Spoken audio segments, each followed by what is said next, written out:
नुसरत जावेद साहब, attorney general ने 1 महीना मांगा है, तो 1 महीना बनता है 18-19 अगले महीने की, तो 18-19 तक तो ये गवर्नमेंट बहरहाल चली जाएगी।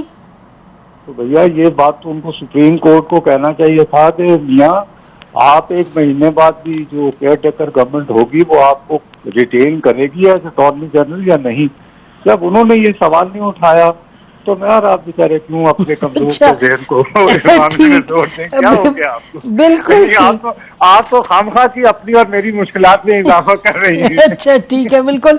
अच्छा, ये मुश्किलात में इजाफा करने मुनीब फारूक ने भी हमें ज्वाइन किया है। मुनीब मुबारक को, आपने अपना एक नया शो शुरू किया है समा टीवी में, बड़े जोरों शोर से आप कर रहे हैं शो। जरा हमें भी कुछ बताइएगा कि आज जो सुप्रीम कोर्ट ने कहा कि जी केस कोई नहीं होगा आर्मी एक्ट के तहत जब तक हमसे इजाजत नहीं ली जाएगी।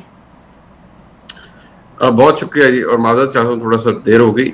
देखिए, इम्पोर्टेंट बात यह है कि सुप्रीम कोर्ट के अंदर जो कहा गया है अटॉर्नी जनरल की जानिब से भी, ठीक है, वो डॉक्यूमेंट जरूर हो गया है, सुप्रीम कोर्ट ने एक हिदायत जरूर जारी कर दी है, लेकिन जो अंडरस्टैंडिंग है बहुत से लोगों के इससे मिलने के बाद, वो तो यही है कि अगर अब भी चले, क्योंकि गैर मुय्यना मुद्दत के लिए वो हो गई, उन्होंने एडजर्न कर दिया मामला, ये जरूर मामला आ चुका है और कह दिया उन्होंने, लेकिन जो सेंस हमें मिलती है वो ये कि सुप्रीम कोर्ट का फैसला चाहे जो मर्जी आए, लेकिन अगर सोच लिया गया है कि मिलिट्री ट्रायल होना है कुछ लोगों का मिलिट्री कोर्ट्स के तहत, तो वो फिर होगा। उसमें गुंजाइश नहीं होगी कि किसी और से कोई डिक्टेशन ली जाए या किसी और की बात मानी जाए। ऑल्दो ये बात बड़ी ड्रास्टिक है, क्योंकि हम बहरहाल एक फंक्शनिंग डेमोक्रेसी के अंदर रहते हैं, हमारे मुल्क में एक मुरवजा आइन मौजूद है और सुप्रीम कोर्ट मुल्क की सबसे बड़ी अदालत है, और अगर वहां से कोई हुक्म जारी हो जाता है तो तमाम इदारे बशमूल हुकूमत उस पर अमलदारी के पाबंद हैं।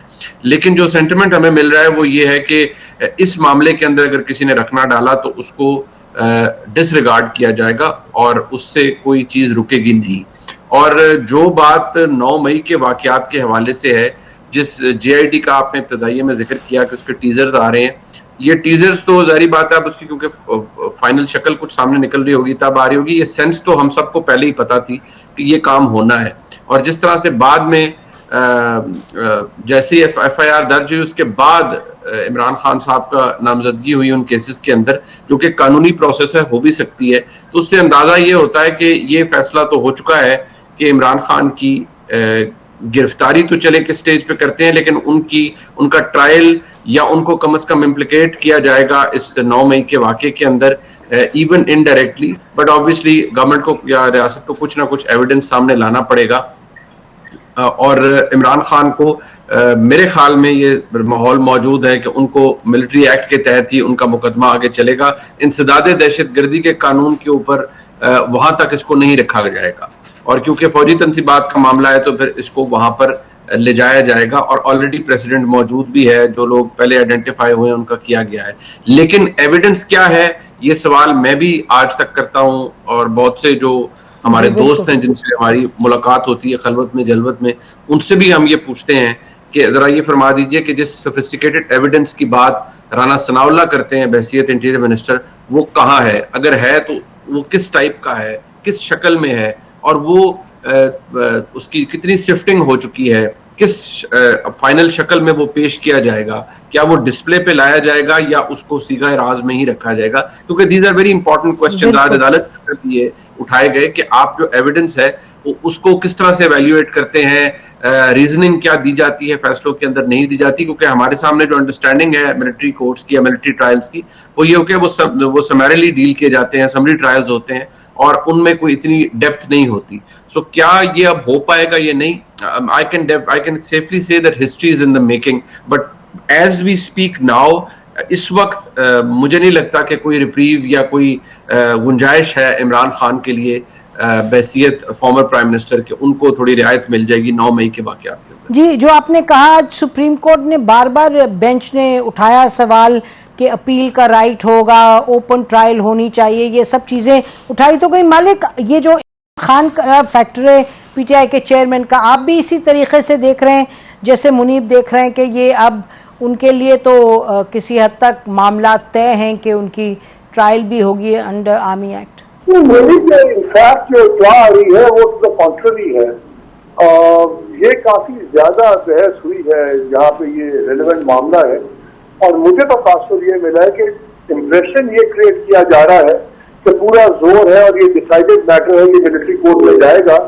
लेकिन जो वहां पे वाइट तब आ रही है वो तो कॉन्ट्ररी आ रही है कि एट द लास्ट मोमेंट ये शायद टेररिस्ट कोर्ट में लेके जाए ATC में, बट दे विल इंश्योर कि 30 दिन के अंदर फैसला हो। पर अब ये फैसला उधर होना ना मैंने करना, ना आपने, ना मुनीब ने। लेकिन मेरा अपना जाती भी तासर ये था कि मिलिट्री कोर्ट की, लेकिन जो इत्तला आ रही है information is to the contrary. लेकिन एक चीज आप जरूर नोट कीजिए, आई थिंक मुनीब जाहिर है हमने तो ही कैन प्रॉब्ली इलैबोरेट मोर, 2-3 चीजों में गिव एंड टेक चल रहा है। जब जाहिर नकवी साहब ने कल कहा कि देखिए वो तो फैसला लिखती है मिलिट्री कोर्ट, गिल्टी और नॉट गिल्टी, तो तफसील नहीं देती। तो अटॉर्नी जनरल ने फौरन कहा देती है कि सुप्रीम कोर्ट डायरेक्शन देगी तो पूरी रीजनिंग के साथ भी फैसले लिखे जाएंगे। तो वो जो मेन छोटे छोटे ऑब्स्टिकल्स अभी तक रेज किए हैं इन्होंने सुप्रीम कोर्ट ने, वो टेक्निकल है, जिनके टेक्निकल वो उनको एश्योरेंसेस दे रहे हैं अटॉर्नी जनरल। चीफ जस्टिस साहब ने खुद भी कहा है कि मिलिट्री ट्रायल हो सकता है, 2 दिन पहले की ऑब्जर्वेशन थी, इंडियंस का हो सकता है, मगर विद बट वो बात करते हैं। बट में अभी तक जो हमें एम्फेसिस नजर आ रहा है वो ये आ रहा है कि आप इस ट्रायल को फेयर और ट्रांसपेरेंट कैसे बनाएंगे और उनके बेसिक राइट्स आप क्यों नहीं कॉम्प्रोमाइज ना हो। क्योंकि एक सवाल उठा हियरिंग में कि देखिए जिन लोगों को, मेरा ख्याल है शायद जस्टिस मुनीब अख्तर ने if I am not wrong ये कॉमेंट दिया कि मिलिट्री एक्ट उन लोगों के लिए, स्पेशल कार्य के लिए बना था जिनके बेसिक राइट्स उसमें नहीं गारंटीड हुए थे, यानी कि आर्मी के लोग दूसरे। तो अगर सिविलियंस को लाएंगे तो वो आप कैसे गारंटी करेंगे? उन तमाम चीजों पे शिक बाय शिक अटॉर्नी जनरल वो जवाब दे रहे हैं जो जजेस सुनना चाहते हैं या जजेस को मूविंग रूम दे रहे हैं। तो मेरा नहीं लगता कि स्टैंड ऑफ हो रहा है कोर्ट और इनके दरमियान में। जैसे मैंने शुरू में कहा है कि नेटवर्क मुझे डेवलप होता नजर आ रहा है, या शरायत कुछ होंगी और आप बॉक्सेस टिक करते रहे और सिविलियंस को ले जाए। तो आई थिंक हम आहिस्ता आहिस्ता उस तरफ जा रहे हैं।